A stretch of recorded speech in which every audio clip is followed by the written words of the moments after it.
Tänään ollaan tultu tänne Huittisiin, missä me päästään testaamaan yli 100 vuotta vanhaa saunaa.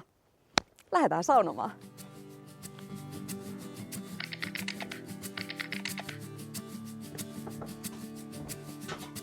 Hei. Terve! Tänne sai kuulemma tulla saunomaan. Kyllä, juu. Moi! Mennään. Mä oon Karoliina. Kristiina. Mikko, moi. Moi! Mennäänkö kattoo se sauna? Mennään vaan. Joo, tänne mennään tämmöistä ihanaa metsämaisemaa. Tulee vähän semmonen metsämökkiviilis. Tuntuu niin kuin kotoa pääsisi jonnekin retkelle, kun lähtee erikseen tänne saunalle. Juu. Wow. Ja tää on ihan tämmönen alkuperäinen, että on säilytetty kaikki. Jees, täällä meillä on hukkari. Okei, täällä on niinku erikseen pukuhuone. Joo.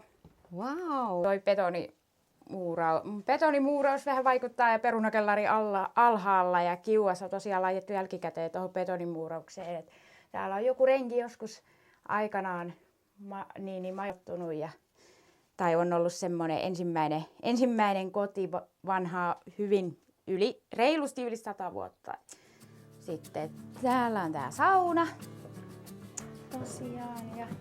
Okei, onpa ihan sikahienon näköinen. Joo, ja tästä tosiaan mun mielestä tästä huomaa ihan selkeästi, että on tehty hyvin eri aikaa, että kun meidän kaikki muut piharakennukset, suulit, talo, navetta ja kaikki, niin niissä muissa on niinku hirsiperustus ja tehty hirrestä.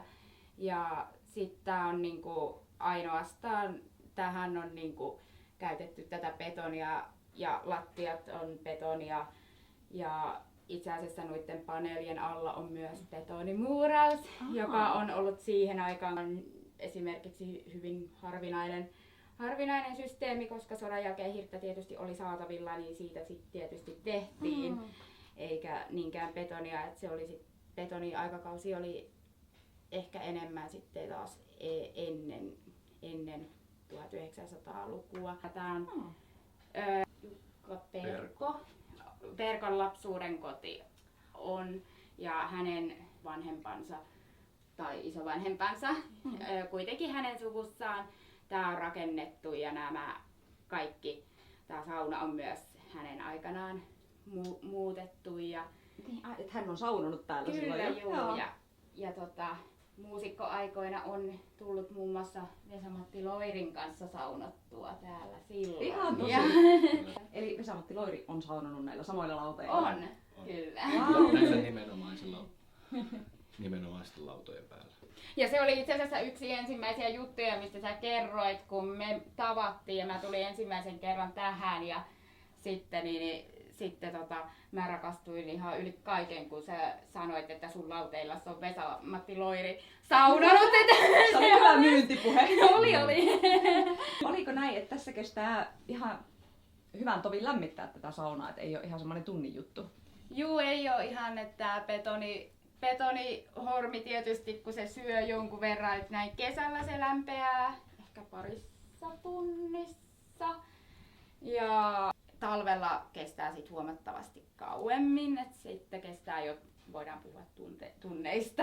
Okay. Vähän vähemmällä pärjää, että 60 astetta tuntuu jo ehkä näiden korkeiden lauteiden takia myös, niin tuntuu jo niinku ihan siltä, mitä monessa saunassa 80 ehkä tuntuisi. No mikä teidän mielestä on parasta tässä saunassa?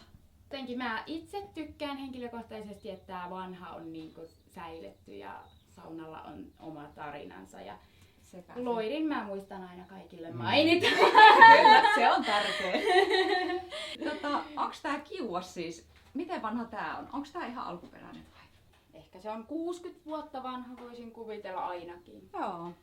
No miten, onko teillä jotakin saunaperinteitä?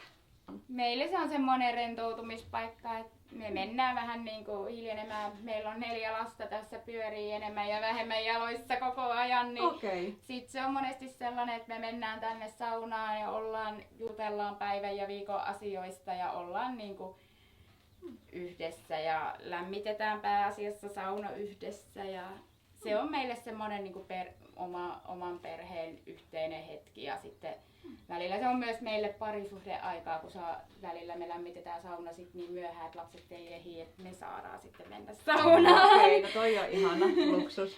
No, mutta se alkaa tuntua, että sauna olisi lämmin, eli pääseekö testaamaan teidän saunan löydyt? Kyllä, tervetuloa. Tervetuloa vain. Kiitos. No sä oot just tehnyt sen vihreän siellä. Niin, haluatko sä testata muuten mun morsiusvihtaa? Okei, mä kuulin, että sulla on ollut polttarit Joo. justiin. Juu, tänä viikonloppuna on ollut. Ja morsiusvihta tuli tehtyä, mutta se unohtui ulos. Et sitä ei ole vielä testattu. Et jos haluat testata, niin...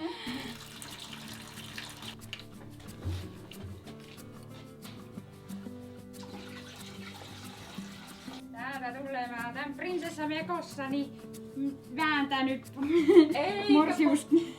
Morsiusvihta, wow. No niin, ihana ja mä pääsin sitä testaamaan. Pääset. Kiitos. Hyviä löylyjä. Sitten ei muuta kuin lähdetään laittaa saunakamat päälle.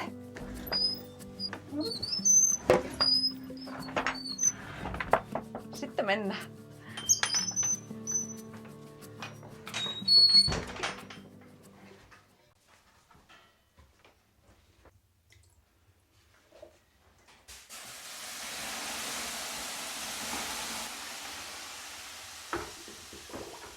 Siis tää on ensinnäkin tosi hassua olla täällä näin korkealla.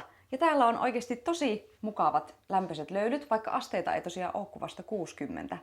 Ja en ole kyllä koskaan tosiaan saunonut näin vanhassa saunassa myöskään. Ja mä rakastan tätä ajan patinaa, mikä täällä on.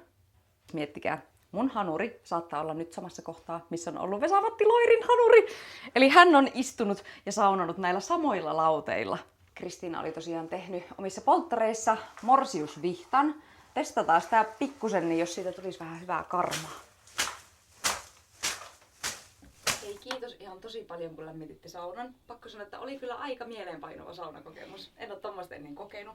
Ja siitä hyvästä saatte tästä pienen tämmöisen saunamuistamisen. Kyllä huvikumpu.